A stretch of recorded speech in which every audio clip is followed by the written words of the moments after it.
अच्छा तू लोग पहले से छोड़ दिए रहा था तक काहे नहीं मारा जा। अच्छा जाना था पहले के मेहरारू लंबा घूंघट काहे करत रहे। उनका दांत बड़े बड़े होता है क्या बोले मोटो पे रहता है। अच्छा तो ढेर जानकार है। ए भैया पहले के मेहरारू मांग भर के सिंदूर लगावे जाना था या बोले कि हमारे दुल्हा के आयु लंबी हो। आज के दुल्हा तनी सही टीक लिए काहे न दे जाना था। ये जल्दी मारे दूसरे की जाई। अच्छा तो ढेर जानकार है। तार वाले कितना लगावत है। अच्छा ठीक कहे दुल्ही कहे अरे रतियै में हमरे नाला गयो खाई दुल्हा ई आत्मा रूपी दुल्हा परमात्मा रूपी दुल्हा के वर्णन बा। यहाँ के लोग गाड़ी को छड़ खाए लेबा अखिलेश चाचा हुआ खातिर सब दुल्हने सबका पिया एक कौन वाली पिया 120 वाली परमेश्वर कहे अरे रतियै में हमरे नाला गयो खाई राजा हो तो है कैसे राजा हो तो है कैसे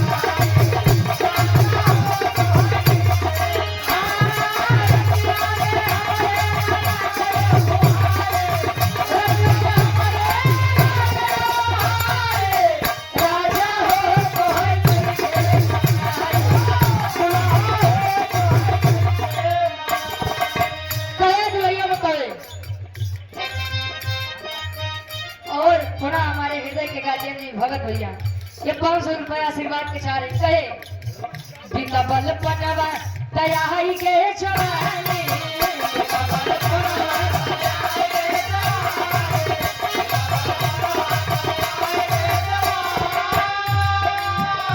अरे रही रही के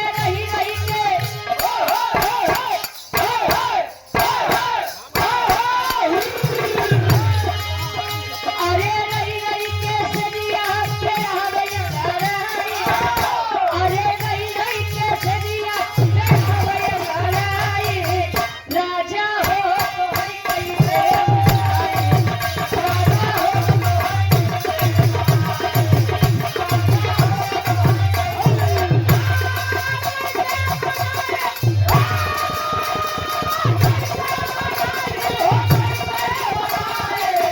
राजा हो तो है कैसे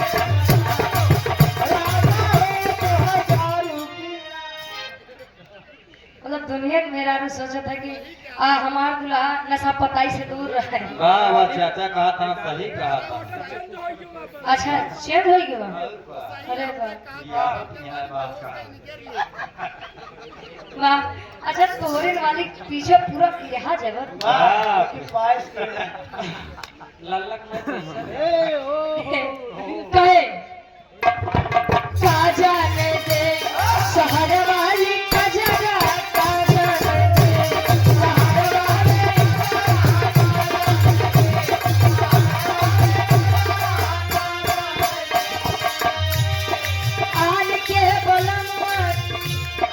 आन के बलमुआ के से सुतारे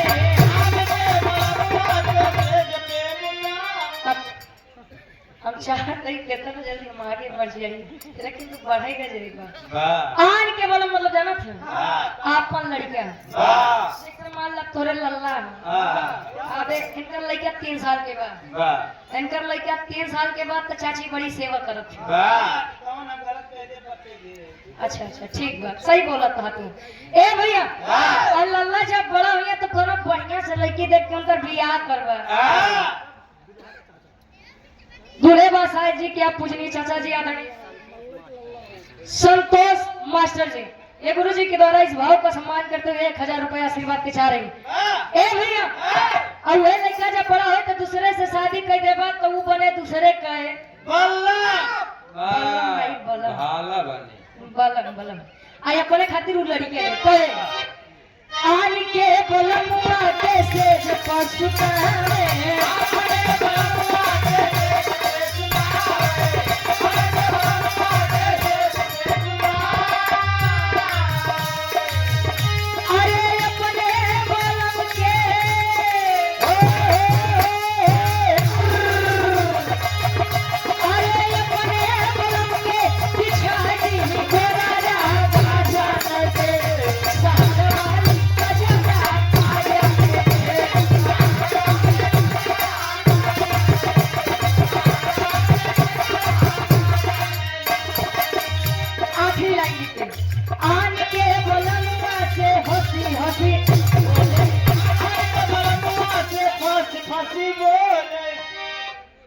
हाँ भैया जब लड़का खिलाते ना मार भैया हमार लल्ला है मार बच्चा है आए दुल्हा आए कहे जब देखा तब तोहार कुछ न कुछ घटे रहे हाथ हाँ लड़कियां समारी की तोहे देखी वही कुल्हारा भाई कर लेके खा ए भैया लड़कियां जब जन्म लेते तो जान ना मन से के कदर घट जाते कि काकी चाची अरे बतावत हां राजा तोहर का खिलाए की लड़कियां अच्छा आन के बोलमुआ से हंसी हंसी